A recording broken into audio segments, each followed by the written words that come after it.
I was feeling so lonely.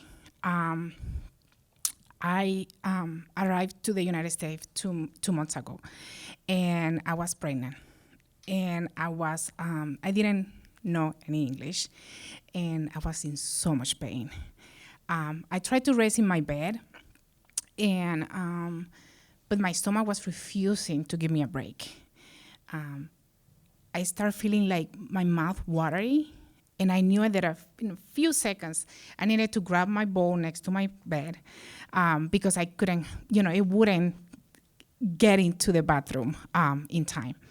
So, I was start thinking, oh my God, I need to go to the doctor, but I didn't have medical insurance. I cannot afford that at that time.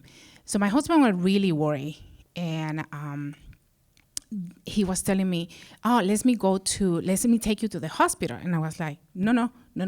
I'm right. I will get better. Everything is fine."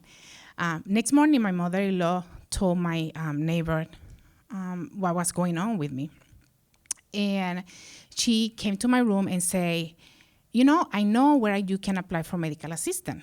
I can drive you there, but it needs to be really early in the morning on my way to work." And I cannot stay with you, but I can. But they will help you there. So that morning, she dropped me off at the office, and the parking lot was totally empty, and my pain was so unbearable. I mean, I was in so much pain. So an hour later, they opened the office. I filled out the application, and the lady told me, by that time for Medicaid, participant needed to take some type of program orientation. So she said, you can stay to take the program orientation today. So I say, okay. My pain was so bad.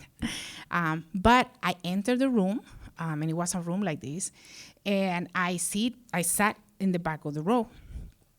And she started doing the presentation, and I was like, holding my pain, but I tried to hold my tears. But the pain becomes so much that my tears start like blowing out of my face.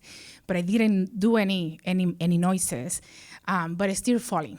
So when I, look at the corner, I saw the security guard looking at me, and I was like, oh God, let me clean my, wipe out my the water on my face. So when the presentation was finished, he came to me. He walked towards me, and he said, "Are you okay?" In Spanish, he said, "¿Estás bien? Are you okay?" And I say, "No, I am in so much pain. I have my back hurts, and necesito ir al hospital. So, so sick, and I'm pregnant." So, and he say to me, "Okay, hold on, wait here, don't go nowhere." So he talked to the lady, the worker, and she told him to let me know to go to the emergency room, and so I did. So when I was in the hospital, the emergency room doctor told me, your right kidney is swollen, and it's serious. So you need to stay in the hospital until this problem is resolved. During the third day, one lady came to my room, and she said in Spanish, "Good morning, my name is Luz Escobar. I am from Healthy Montgomery, Healthy Families Montgomery. And this is a program who support first-time moms." Sorry. And she said, "And I would like for you to participate in the program." So I feel so connected with her at that moment, because she spoke my language and she wanted to help me. So she started visit me at home. She teach me, she listened to me, she guide me during that really difficult time. So one day we were talking, and I told her, like, Luz, I would like to actually interested to looking for a job that actually I'm able to help people like you actually helping me now. But my major concern is that I don't feel confident to speak and writing in English. So after 2 years, one day she called me and she said, Marisol, one of the programs in my organization is opening a position and they're hiring. And so I will like, I thought about you. And then and I told her, like, oh my God, that's great. Yeah, but do you think my English is enough? And she said, no, your English is much better, but you're also gonna speak Spanish, so as well. So I said, okay, I apply. I will apply. So she provided me the information for applying.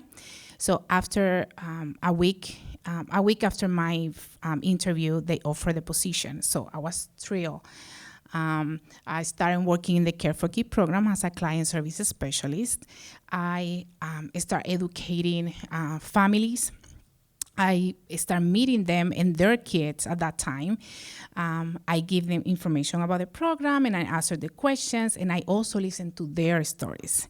And I had that connection with the families. And so, but what it was really hard for me still was the English. That's like, man, how difficult is learn another, a new language when you are older. It's not like you're a little kid. It's just when you're older. But I was able to do my job and then help them as well.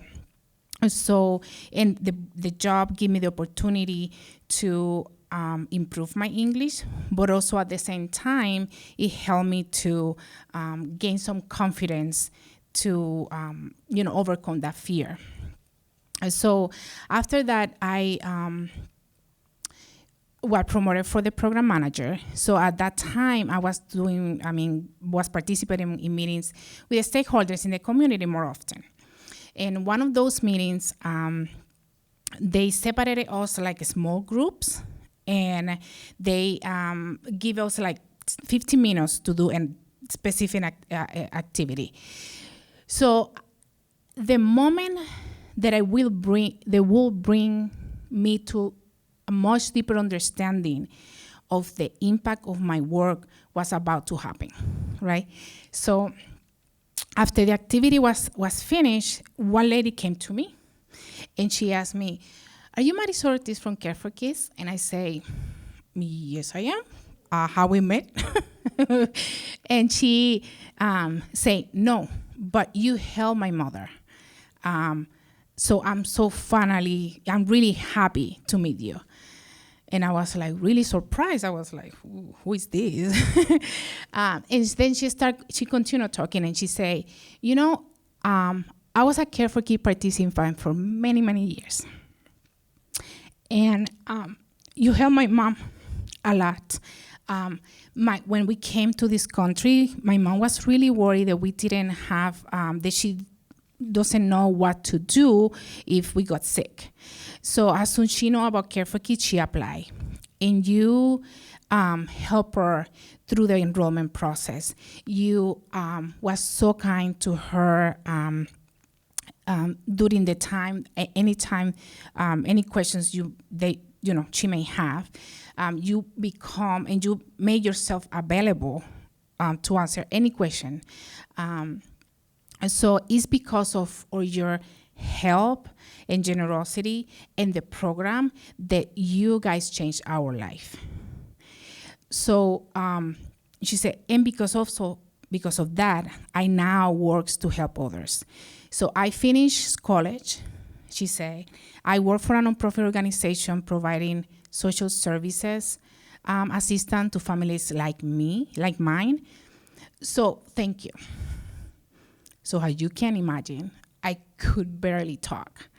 My heart was soaring out of my chest. I was like, what is this? I feel like if I wash away with a title of joy and gratitude. And at that point, I see, oh my God, all what I do that I don't even realize it. It was, it was coming. So she, has she come to me and talked to me, I was double blessed in my life. First, to have the opportunity or benefited for a similar program, myself as a participant, but secondly, to actually have the chance to work for such a noble program. And for that, I paid it forward.